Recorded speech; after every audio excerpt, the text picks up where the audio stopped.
Okay guys, I know I said I would have a Datsun related video up the other day, but I just really didn't feel like making a video, to be very honest.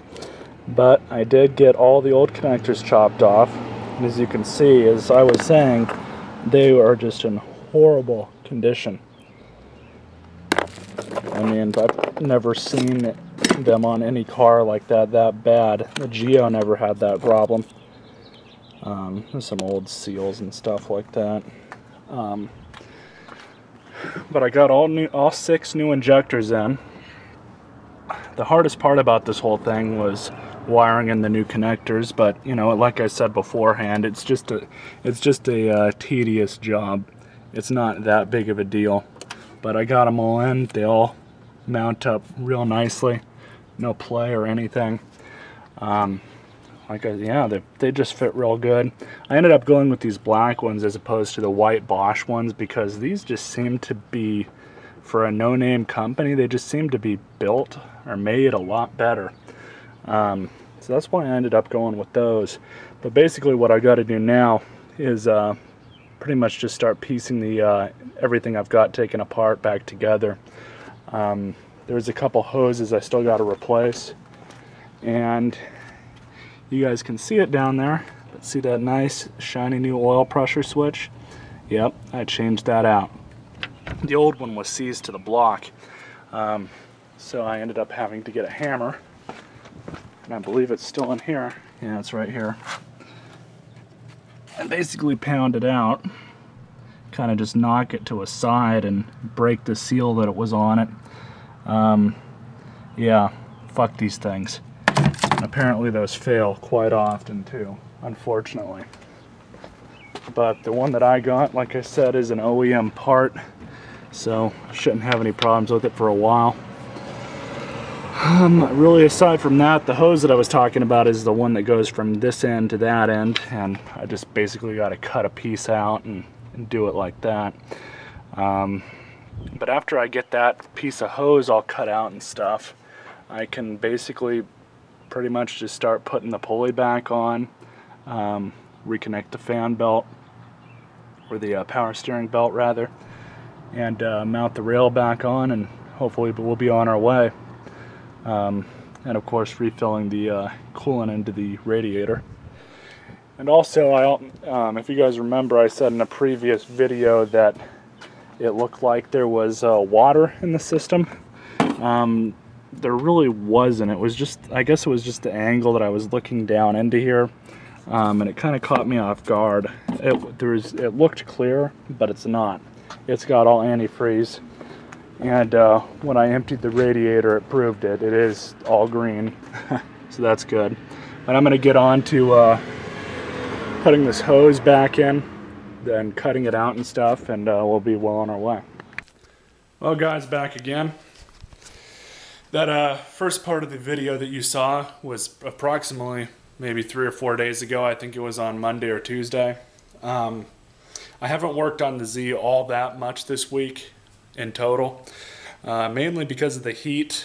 I'll get to it when I show you guys what I have done, but yesterday I went ahead and put that whole fuel rail back in, and man, it was such a pain. It was a pain in the ass to get it out, but it was like a little bit more of a pain in the ass to get it back in. And I'll show you guys that and everything else that I've done. I fixed up a couple other things too. But the main reason I haven't really worked on the car all that much is because of this. Now, you guys can see this weekend, Saturday and Sunday, it's going to be about 108 degrees. I don't know if it'll actually get up that hot, but yeah, it's getting really fucking hot.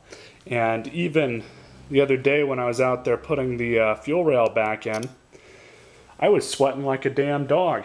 I mean, there was beads of sweat coming off my nose and my face and just dripping onto the ground and onto the motor and everything. And you know, it's nothing new to me. I kind of have to do that shit at work sometimes anyways. So it's like, you know, but I get home and what I do at work kind of follows me home in that regard. So this weekend I think I'm going to be doing most of the work either both in the early morning and as it gets later into the day like it is now. It's actually almost 8 o'clock right now, I'm going to show you guys what I've done to the car.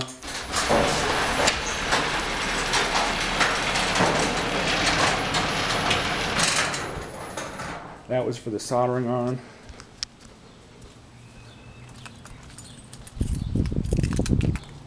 Let's go ahead and get in.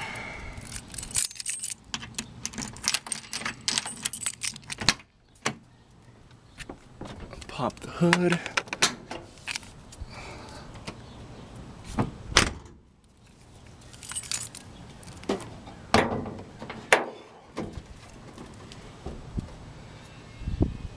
And as you guys can see, in addition to getting the rail back in, it's not mounted in yet. I still got to cinch down all these screws and bolts and stuff, but it is in. All the hoses, as you can see, are attached.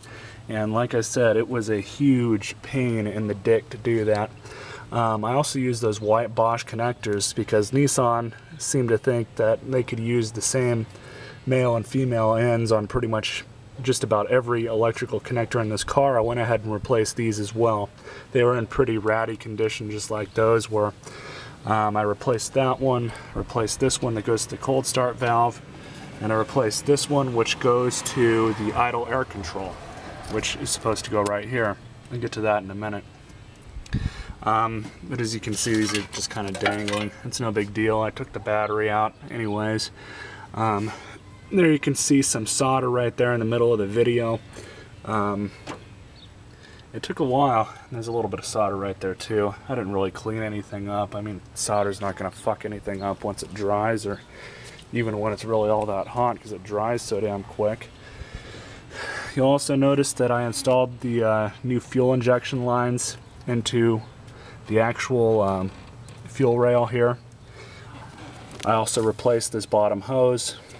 I don't know if it's going to be good enough. It's almost like it's a size too big, more like half a size too big, because it fits, and with the hose clamps it looks like it's down there fine. You know, at the rim and edges here it doesn't look all that great, but you know, just feeling it and trying to remove it, it doesn't want to come out. So we'll have to see that and test with it and see what happens there. If you guys remember, I bought these hose clamps when I had the Geo, and I never actually used them until now. I've had to replace quite a few of these hose clamps. This one right here is new. That's one of the older ones, but that's a new one, and they're just hodgepodge all around the car. All in all, the project is coming along great. Here, I'll show you guys what happened with these old ones. There's supposed to be a backing plate on some of them, and they just kind of fly out if you take them off wrong. So that's what I did. And I've got these clamps right here. These just go on to the connectors. Yeah, the idle air control valve. Actually, a mechanic told me that that's usually what goes out on these first that can cause that idle issue. That, or I believe this would be the BCCD down here. And as far as I know, and with all the research I've done, this car and this variation of the motor, I guess, is the only type of mechanical anything that uses something like that. This car is a 1980 and it's fuel injected, and they started fuel injecting these in '75, which I find just really amazing that they even had the technology back then to do it. Of course, I don't know when it was invented, but you need a computer to do fuel injection as far as I know. And this one does have a computer. It's actually down here somewhere. I don't know if it's over here or if it's actually in the car, but I know according to the manual that it's like right in this area. But the idle air control, I'll show you guys what that looks like real quick. And I left the fucking car unlocked. Great. I also took the OtterBox off my phone. I need to clean it out and wash it. But this is the idle air control. That's basically all it is. And it's got the connector on it and everything. This is the old one. Funny story. O'Reilly's, AutoZone, pretty much all the local shops didn't have one of these, so I had to get it off Rock Auto. Not a very big deal, but it was supposed to come today. I guess it'll be here tomorrow. Also, if I can find it, I bought an actual gas cap from a Z today. I went to the ranking yards and there's only 3 Zs there. One of them was completely torn up and rotten, and it was a 77. Another one where I got this from was a 77. It wasn't in as bad shape, but it was in okay condition. There wasn't really any other parts that I needed at this point in time. And then at the other yard, we found one that was an 83, but it had its motor and transmission pulled out. And all the other things that I wanted, like the rear window louver, none of these 3 cars even had the mounting brackets on them. Here, here, and here, and the other side's got it too. So, you know, I did look for a louver for it, but, you know, just around the cars and stuff, but it wasn't there. So I'm going to go ahead and put this gas cap in. Whenever I get that part is basically when I'm going to finish up everything, fill up the coolant, do another quick once over before I start it up. That should happen sometime this weekend, provided the heat doesn't get too bad early and later in the day. So we'll figure out one way or the other.